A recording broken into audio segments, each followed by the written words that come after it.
Assalamualaikum warahmatullahi wabarakatuh.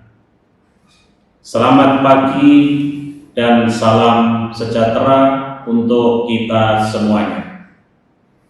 Perkenankanlah, nama saya Murdoko, dosen Fakultas Hukum Universitas Widya Mataram, yang pada kesempatan kali ini saya diberikan tugas untuk mengampu mata kuliah Hukum Tata Negara, dan pada kesempatan kali ini juga saya akan menjelaskan mengenai rencana pembelajaran semester untuk mata kuliah Hukum Tata Negara.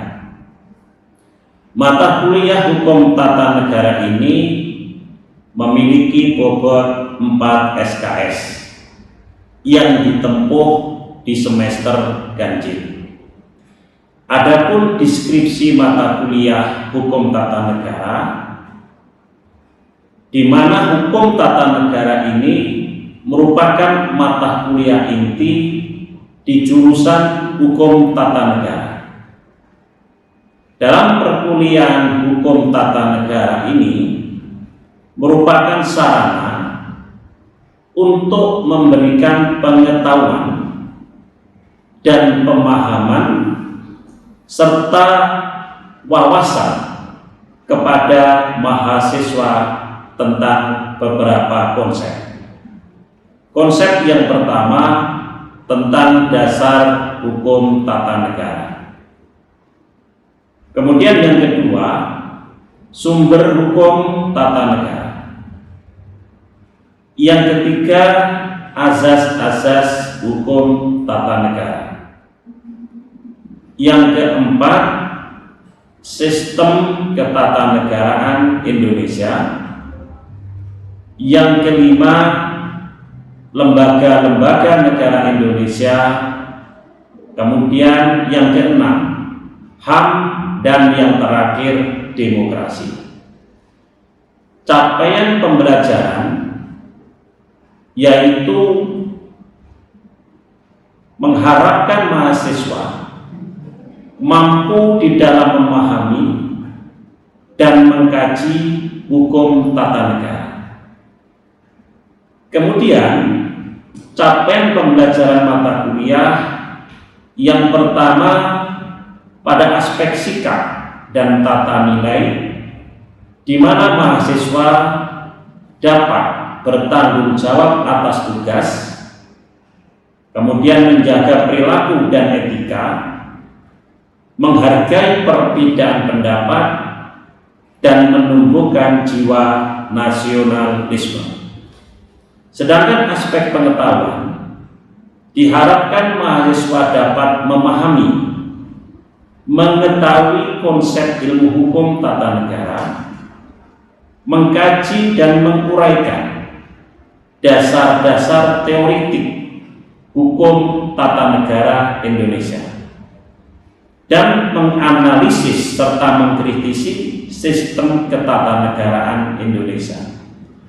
Pada aspek keterampilan, mahasiswa diharapkan dapat peka terhadap persoalan aktual ketatanegaraan Republik Indonesia, kemudian menuangkan gagasan kritis dalam karya tulis ilmiah terkait hukum tata negara, serta membuat karya tulis ilmiah dengan baik dan benar. Kemudian pada materi pokok pembelajaran meliputi konsep dasar hukum tata negara, kemudian sumber hukum tata negara, azas-azas hukum tata negara, konsep negara hukum, sejarah ketatanegaraan Indonesia, kemudian kelembagaan negara Indonesia, lembaga negara menurut Undang-Undang Dasar Negara Republik Indonesia tahun 1945, kemudian mengenai lembaga independen sistem pemerintahan Indonesia, sistem pemerintahan daerah atau otonomi daerah, serta konsep pemerintahan desa, dan juga hak asasi manusia termasuk demokrasi dan sistem kepartaian Indonesia, di dalamnya partai politik dan pemilu. Sedangkan penilaian pembelajaran terhadap mahasiswa terbagi menjadi beberapa persen. Yang pertama adalah kehadiran dengan bobot penilaian 15%. Kemudian yang kedua, tugas terstruktur dengan nilai 20%. Yang ketiga, partisipasi aktif dalam diskusi kelas dengan bobot penilaian 15%. Kemudian ujian tengah semester 25% dan ujian akhir semester 25%. Sedangkan bahan-bahan atau sumber atau referensi yang digunakan di dalam hukum tata negara diantaranya adalah: pertama, hukum tata negara Indonesia dalam perspektif Pancasila pasca reformasi. Ini diterbitkan oleh Pustaka Belajar Yogyakarta tahun 2012 dengan penulis atau pengarang Alwi Wahyudi. Kemudian referensi yang kedua, hukum tata negara dalam sistem politik, diterbitkan oleh The Publish tahun 2018 Yogyakarta dengan pengarang Doni Nur Andrian. Referensi yang ketiga, hukum tata negara suatu pengantar, sama penerbitnya di Yogyakarta, tahunnya 2014, ditulis oleh Johan Yasin. Kemudian referensi yang keempat, Dinamika Hukum Tata Negara Indonesia, diterbitkan oleh Revika Aditama, Bandung tahun 2011 dengan penulis Meksasai Indra. Kemudian referensi atau sumber yang kelima, Hukum Tata Negara Indonesia, ini diterbitkan oleh Raja Grafindo, Depok dengan penulis Nikmatul Huda, tahun terbit 2018. Kemudian pada referensi yang keenam dengan judul Dasar-Dasar Hukum Tata Negara Indonesia, diterbitkan di Malang dengan penerbit Setara yang ditulis oleh Sirajuddin dan Winati. Kemudian untuk referensi yang ketujuh, Konstruksi Hukum Tata Negara Indonesia pasca amandemen Undang-Undang Dasar tahun 1945, diterbitkan oleh Premada Media Group Jakarta yang ditulis oleh Titik Triwulan Tuti. Kemudian referensi yang kedelapan, Asas-asas Hukum Tata Negara di Indonesia, diterbitkan oleh Dian Rakyat, penulis Wiryono Projodikoro, tahun terbit 1974. Demikian penjelasan terkait dengan rencana pembelajaran semester, dan kiranya setelah cukup saya sampaikan, saya tutup dengan ucapan Assalamualaikum warahmatullahi wabarakatuh.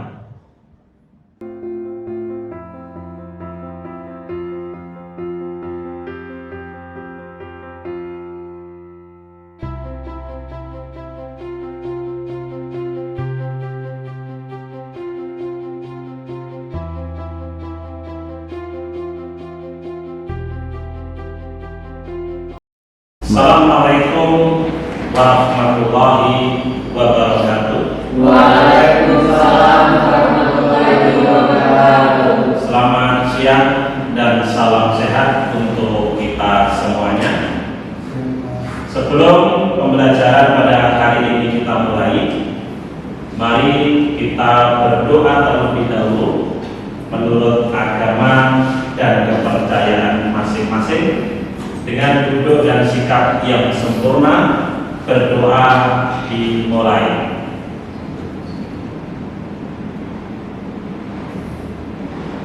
Berdoa selesai, para mahasiswa yang luar biasa, pada pertemuan hari ini kita akan mendiskusikan saya akan menyampaikan tentang materi terkait dengan kekuasaan kehakiman. Pada pertemuan yang lalu telah kita diskusikan tentang lembaga yang dimaknai dengan istilah eksekutif, dan kemudian juga kita bicara terkait lembaga yang kita maknai dengan legislatif, di mana antara legislatif, eksekutif, dan yudikatif adalah termasuk di dalam pengertian trias politika. Supaya tak terjadi kesinambungan antara materi pertemuan kemarin dan saat ini, sedikit kita uraikan adanya trias politika. Fungsi daripada trias politika itu adalah check and balancing, saling memberikan satu pengawasan untuk menciptakan suatu jalannya negara yang baik dan akuntabilitas. Pada pertemuan saat ini kita bicara terkait dengan kekuasaan kehakiman.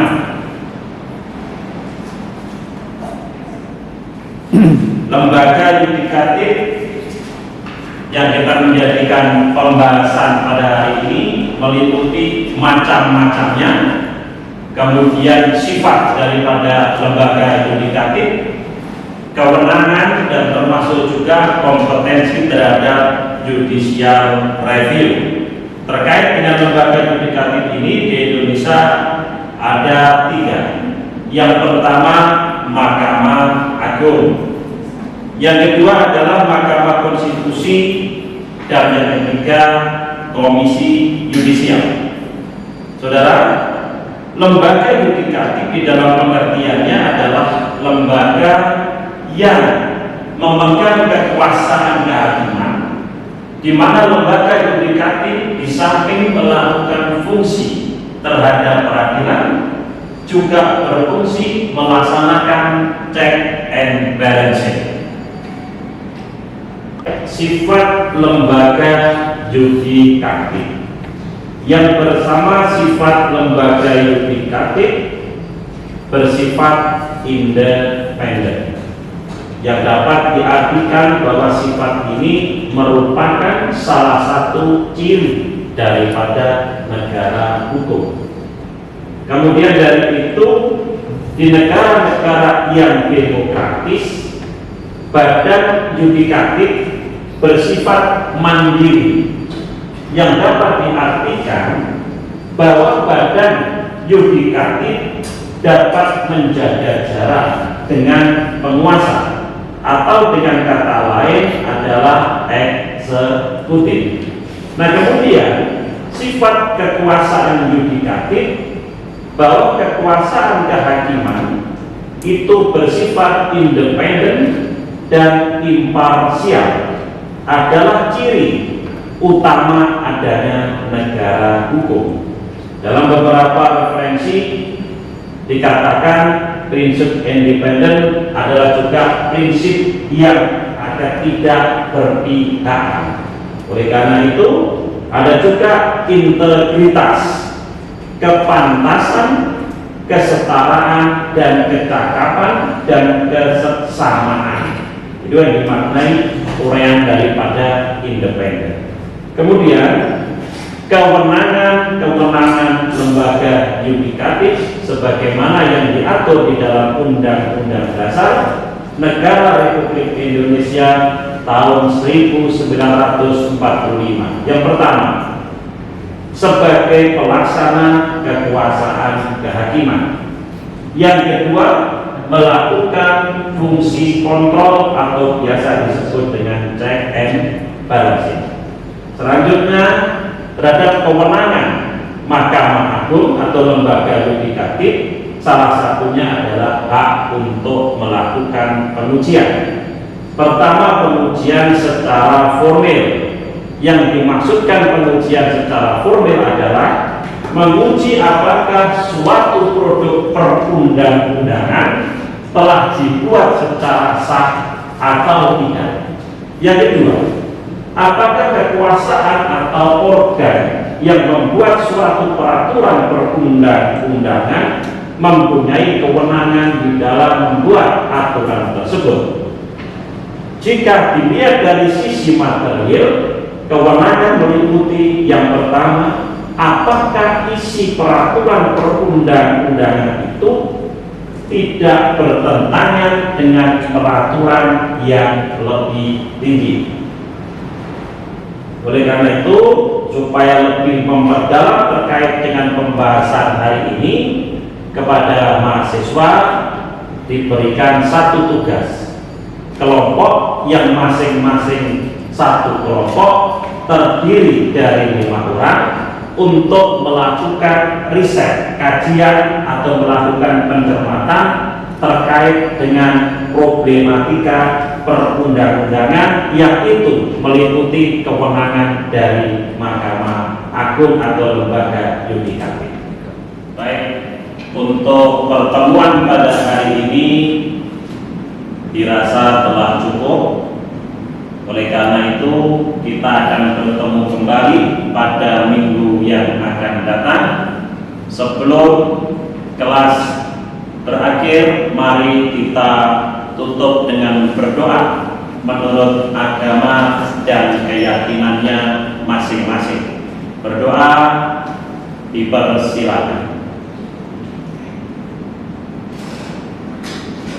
Terima kasih. Assalamualaikum warahmatullahi wabarakatuh. Waalaikumsalam.